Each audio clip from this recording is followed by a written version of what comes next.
There is another level.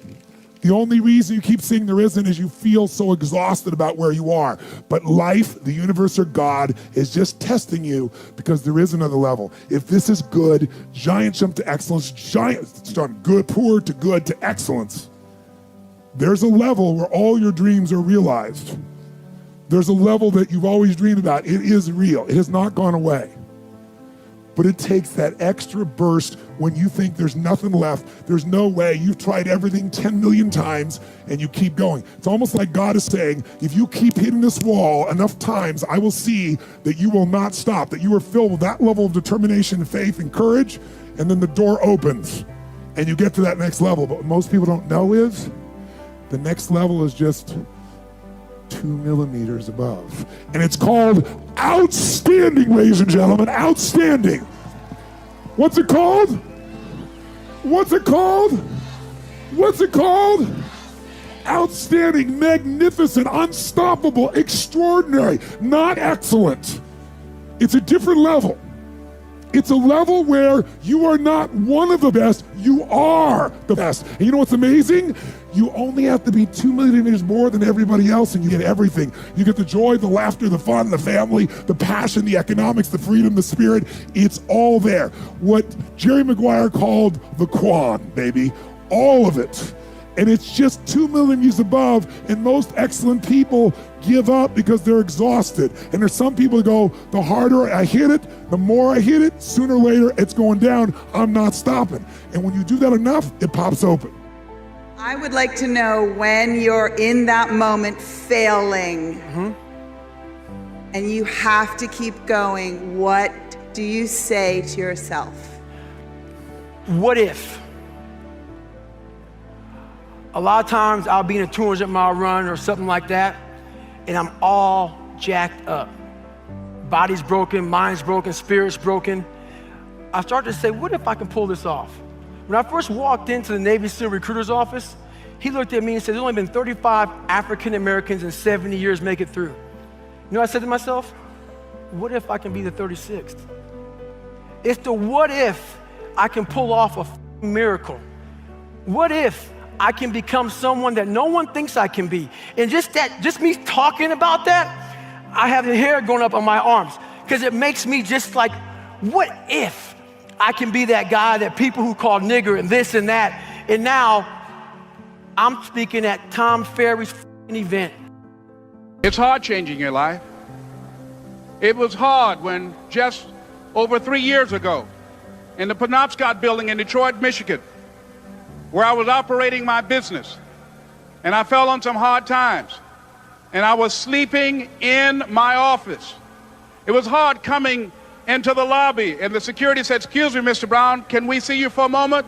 And I said, yes, and I walked up to the counter, and he gave me an envelope. And he said, would you mind reading it here? And I opened the envelope, and the envelope was from management that said, this is an office tower. It's not a hotel. Please do not sleep in your office. And I said, excuse me, sir. I said, I just work long hours in creating my business. I'm an entrepreneur. And right now things are bad for me, but they're not going to be this way always. And I just asked for the opportunity to continue to operate like I'm doing. I'm not trying to make this my home. And it was hard coming through the lobby. And sometimes they would laugh. There's a guy talking about becoming successful. And look at him. He's bathing in the bathroom upstairs on the 21st floor. He sleeps on the floor. Him and 2 other dreamers up there. Look at him. It was hard, ladies and gentlemen, coming to speak to people. And I was facing financial difficulties in my own life. I was behind on my bills and my dreams, and I'm saying to them, you can live your dream. It was hard, ladies and gentlemen.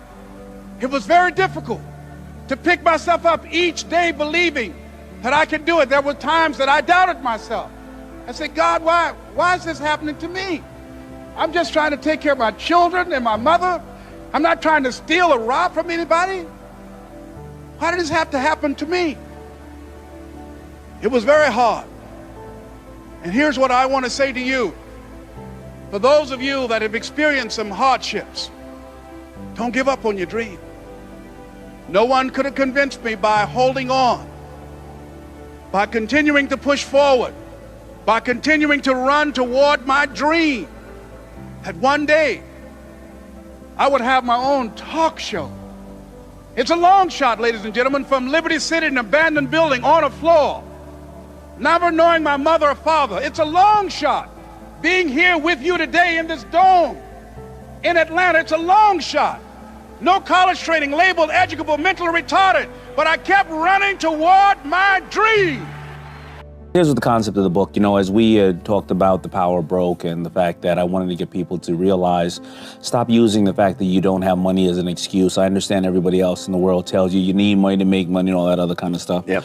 And I want to give people the mentality of, all right, listen, I'm going to need to do this myself, and I need to use my Slack resources or the resources that are right in front of me to get where I want to go. So now, after a lot of people have responded to that book really well, and at first I thought they were going to hear power broke. I don't want to be reminded of me being broke, or I don't want to hear when Dame was broke. They responded to really, really amazing way. They started to ask, well, what are the techniques? You know, now I have the mentality. What are techniques that you do every single day, and why are you more successful than this person, or this person more successful than this person? We all have the same 24 hours in a day. So that's when I created this new one, Rise and Grind. And the theory is that, listen, every day we're going to rise. If we're not going to rise, we're dead, right? That's your defense. You're just rising, right? Sure. But your grind is your offense.